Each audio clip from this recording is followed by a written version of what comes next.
Hello everyone, my name is Deepak. I hope you are all good. Today in this video we will gonna start about Mughal Emperor. So in my previous video I have discussed about Delhi Sultanate from Muhammad bin Qasim, the first invader of India, and after that till the Ibrahim Lodi. I have covered all these things in my previous video. The link is in description. So now let's come to the Mughal Emperor. So the Mughal Emperor Babur came to when Babur invaded India. That time the ruler of the India was Muslim ruler, the Sultan of Delhi, means Lodi, Gujarat, Malwa, Bengal and the Deccan. In that part Muslim rulers were ruling India. And in Hindus ruler were Rana Sanga of Mewar and the Vijayanagara Empire. When Babur came to India, he defeated Ibrahim Lodi at the first battle of Panipat in 21st April 1526. Babur conquered Kabul, Lahore, Governor Daulat Khan Lodi after defeating the battle of Panipat. So Babur was the founder of Mughal Emperor. He ruled from 1526 to 1530. So the real name of Babur was Zaharuddin Muhammad. Zaharuddin Muhammad means Babur. So Babur has the blood of two most dominating personality, that is Temur from his father's side and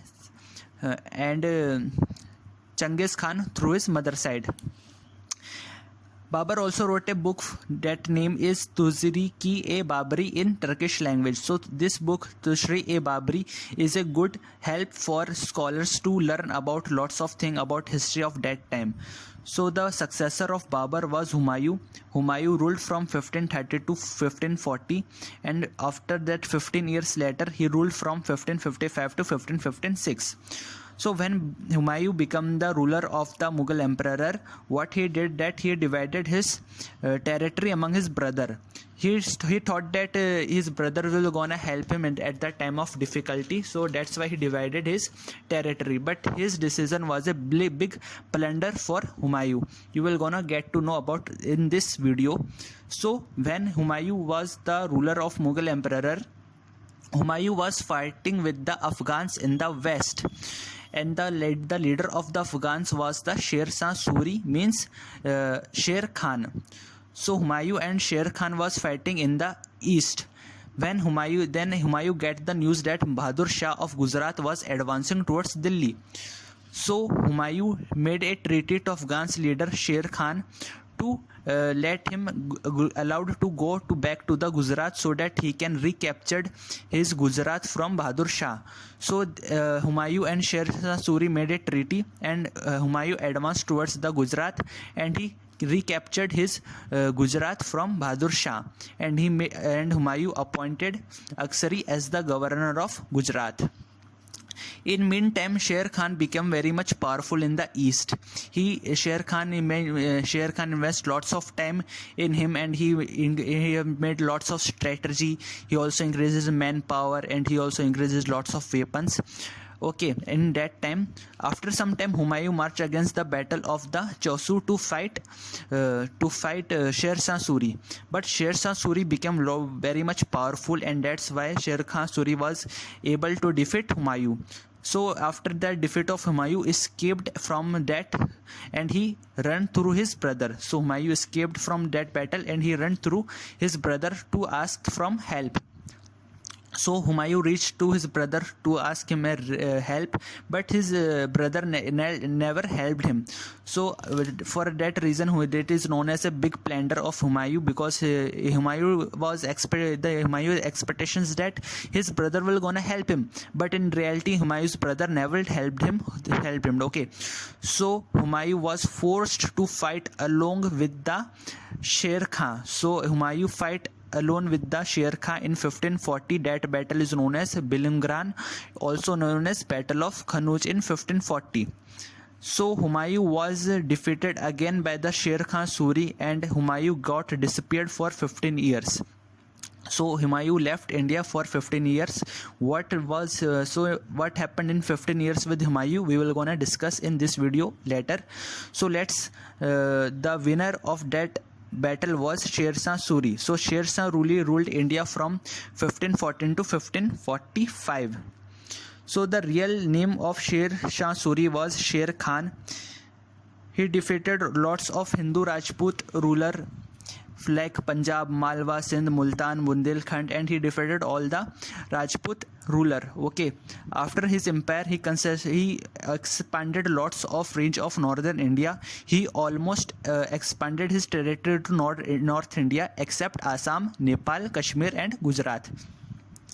So he also done lots of administrative system. He have introduced a silver coins known as dam that is circulated till 1835. He also made 4 highway from Sanakpur to Sindh, Agra to Brahmpur, Jodhpur to Chittor, Lahore to Multan. He also made 4 highways, and he also made rest house between the highways so that any visitors visiting from one place to another, so they can rest in their rest house. In that time, police were there, but there was very less crimes in his range. He also adopted lots of administrative policy from Alauddin Khilji of that time. So overall, Sher Khan Suri was very much powerful and very much intelligent in all this stuff like administration and expanding his territory. At the time of Sher Shah Suri, Malik Muhammad Jais wrote the famous Hindi work Padmavat during his reign. That is very much famous of that time. After that, Sher Shah Suri died in 1545, and his successor was his son. His son ruled from so Sher Shah Suri's son has ruled from 1555, and that time his son was not very much powerful. And then Humayun reconquered India again. So Humayun that was disappeared from 15 years. He came back to India and he defeated his son and he reconquered India because he got some support from Iran. So let's talk about what happened to Humayun till that 15 years. So it is very interesting thing. When Humayun left India in 1540, he married Hamida Banu Begum and he stayed in Amarkot. In Amarkot there was a Hindu kingdom. The ruler of the Hindu kingdom was Rana Prasad. So Humayun and his wife Hamadi Banu Begum were having very good marriage life. As a result, Akbar was born in 1542. Humayun proceeded to Iran for help. So what had Humayun done? That Humayun asked help for Iran to reconquer India, and Humayun get a help from Iran. After that, Humayun knows that Humayun's brother is of no use, that Humayun's brothers is not helping Humayun. So what Humayun has done, that Humayun killed his brother, that is Kamiran and Aksari. So Humayun defeated his brother. After that, in meantime, Humayun, the Sher Shah dynasty was going very declining rapidly. So in 1555, Humayun defeated the Afghans and recovered Mughal throne. So Afghan was the Sher Shah Suri was the leader of Afghan. So Sher Shah Suri died and his son was in the successor. Then Humayun reconquered Mughal emperor and he defeated Afghans. Okay, but after defeating Afghans in 1555, Humayun died after 6 months. Why he died? He died because he was fallen down from the staircase when he was reading some books in library, and he fall down from the staircase and suddenly he died in 1556. Okay. After that, Humayun was not a good warrior. So let's talk about his character. So Humayun was not a good warrior. He was kind. He was learned maths, astronomy, astrology. He loves painting. He wrote poetry, Persian language also. Okay. But the time when Humayun died, Akbar was very small. He was not that much grown up so he can handle the Mughal emperor. Akbar was only 11 years old. So what happened that Akbar got support from his minister. So Mughal emperor minister helped Akbar to manage all these things. So Akbar was in dangerous position because Afghans were there to conquer Mughal emperor, but by the help of their chief manager, Akbar remained as the Mughal emperor. But this the Mughal emperor, is also known as the golden age of Mughal emperor because Akbar ruled from 1556 to 1605. It is also known as greatest monarchy of India. Okay. Bahram Khan was the Akbar brothers. When Bahram Khan was going on the way to Makkah, he was killed by Afghans. But Akbar conquered North India from Agra to Gujarat. When Akbar grown up, he conquered North India from Agra to Gujarat and then from Agra to Bengal, and later he want to expand his territory to Deccan. So let's talk why it is known as golden age of Mughal emperor and why it is known as greatest monarchy of India. So because Akbar has lots of policies of for example religions policy, relation with Rajput policy. What he does that he make a good friendly relation with Rajput. He marries Rajput princess, and he also given lots of high position of Rajput prince to his court, like Raja Bhagwan Das and Raja Man Singh to his senior position in administration. So one by one all the Rajput king were submitting to Akbar because Akbar never disrespect anyone. He was very kind, and he also not what we can say that he never tried to demoralize anyone to impress Islam. He never forced anyone to impress Islam. Even he also he was very tolerant towards Hindu, and he also removes Jaiza tax. Jaiza tax is for the Hindu people to pay tax. That is the founder of Jaiza tax was Firoz Shah Tughlaq, but Akbar demoralized Jaiza tax. And Rana Pratap Rana Pratap Singh was the opponent of Akbar, but Rana Pratap Singh was defeated by Man Singh in 1576 in the Battle of Harikhand. Okay, so following defeat of Mewar, most Rajput rulers had accepted Akbar's seniority. He was religious tolerance. Akbar never disrespect anyone. Akbar policy proved to be beneficial for Mughal and for the Rajput. So why it is beneficial? Because there is no war between them. So there is not any loss of manpower. There is no any loss of weapons. There is no loss of any human mankind. So it was beneficial, and it is also not a loss of any wealth of any money. Okay. And Akbar did, he abolished Sati Pratha. He also make legal that no child marriage should happen in his range. Okay, he was very strict in all this matter. And one interesting thing about Akbar is that he made a worship of house of worship, that is Ibadat Khana in 1575 in his new capital Fatehpur Sikri. So Akbar invited all the learned scholars from all the religion. When he came to the contact with the all religious scholars, he realized that all the learned men, all the religious persons are talking about same thing, is that all God is equal. So as a result, Akbar introduced a new religion that is known as Din-e-Ilahi in 1582. Din-e-Ilahi means believe in one God. So this religion was made by Akbar. It contains all the good points of all religion, means all religion is one, or all religions are equal and equally respected. So his new religion was failure because during his lifetime it was only 15 followers including Birbal. But Akbar did not compel anyone to his new faith. So Akbar is the king. Okay, so if Akbar wants, so he can force all the people to embrace his new religion, but he never do so. That's why he is also known as Akbar the Great. Okay, so we will gonna study further about land revenue, mansabdari system and all the stuff like that. But this video is based on who came after whom. So after Akbar came Jahangir. Jahangir was the son of Akbar. After the death of Akbar, Jahangir ruled from 1605 to 1627. So Jahangir real name was Salim. He gave himself the title of Jahangir.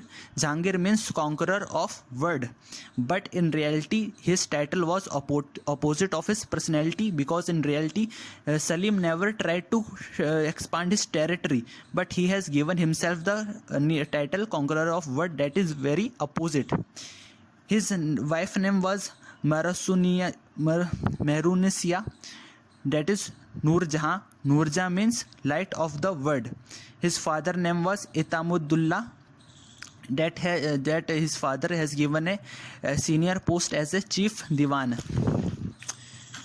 Noor Jahan dominated the royal household. So Noor Jahan belonged to a Persian tradition. So what she does that she wears lots of Persian trade costumes, clothes, and she encouraged Persian arts and culture in his court. And she also enjoy hunting. She enjoy hunting. After the death of Jahangir death in 1625, Shah Jahan reached Agra. So what came after the death of Jahangir in 1625, Jahangir died, and Shah Jahan marched again to Agra with the support of nobles. So Noor Jahan given a pension, and she lived his retired life till her death. After the death of Jahangir, she lived for 18 years, and after Noor Jahan died, then Shah Jahan became the ruler of the Mughal emperor. Shah Jahan ruled from 1627 to 1658. His Deccan policy was very successful. He defeated the force of Anand Nagara.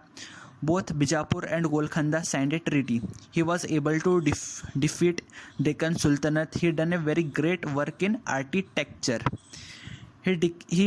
He made Aurangzeb governor. So Shah Jahan's son was Aurangzeb. So he made Aurangzeb as the governor.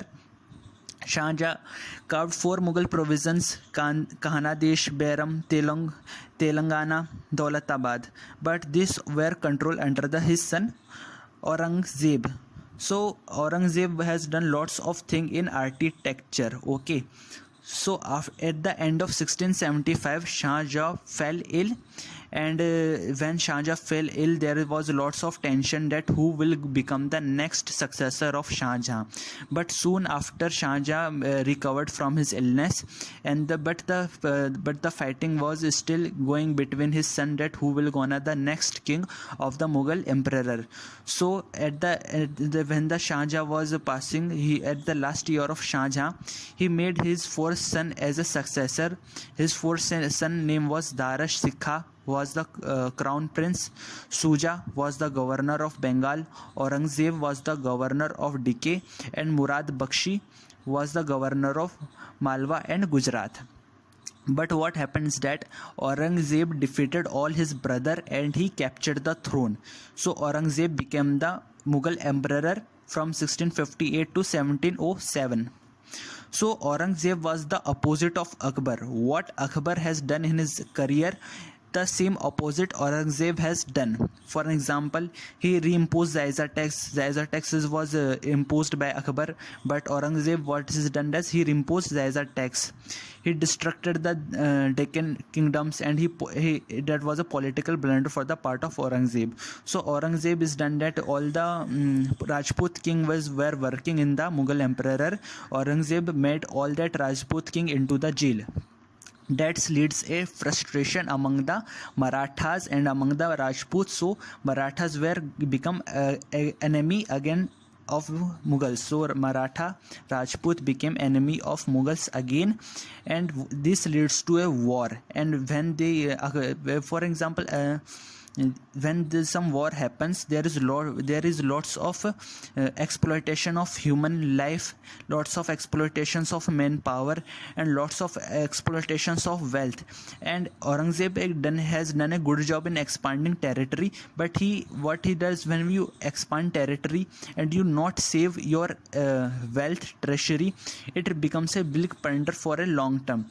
Because let me tell you why it is a big blunder. Because his religious policy was irresponsible for turning the Rajput and Maratha. As a result, the Marathas and Sultans of Mewar, and what he did, that he was against the Muslim, and he was also against the Muslim people, because he was Sunni. So his invention against the Delhi Sultanates were due to the hatred of Sikh faith. So why Aurangzeb marched against Deccan Sultanate? Because he was against the Sant faith. He also executed the 9th Sikh Guru Tej Bahadur. So Aurangzeb did, he killed the Sikh Guru Tej Bahadur. That was a big blunder. Why that is so? Because Tej Bahadur was the Sikh guru, and he has lots of followers all around the world. When his followers when they got the news of Tej Bahadur is killed by Aurangzeb, all the followers were very much angry and very much hatred for the Aurangzeb, which was very big blunder, and his religious policy was responsible for turning the Rajput, Maratha and Sikh. So it is not a minimum number, it's very there, because Rajput were lots of number, Marathas, Sikh, all of them became the enemy of Mughal emperor, and Mughal emperor became alone. And when Mughal emperor became alone, that leads to a decline of Mughal emperor. So we can say that Aurangzeb was a good in expanding territory, but his policy was very much disrespectful, because he was the opposite of Akbar, and everything what Aurangzeb done is the result of downfall of Mughal emperor. So we will gonna discuss about Aurangzeb and what was the cause of the real cause of downfall of the Mughals in detail, and his religious policy, and what was the social economic condition in India under Mughal period. We will gonna discuss about in next video. So it is all for today. Like and subscribe, it is a big help and very much motivation for me. So thank you.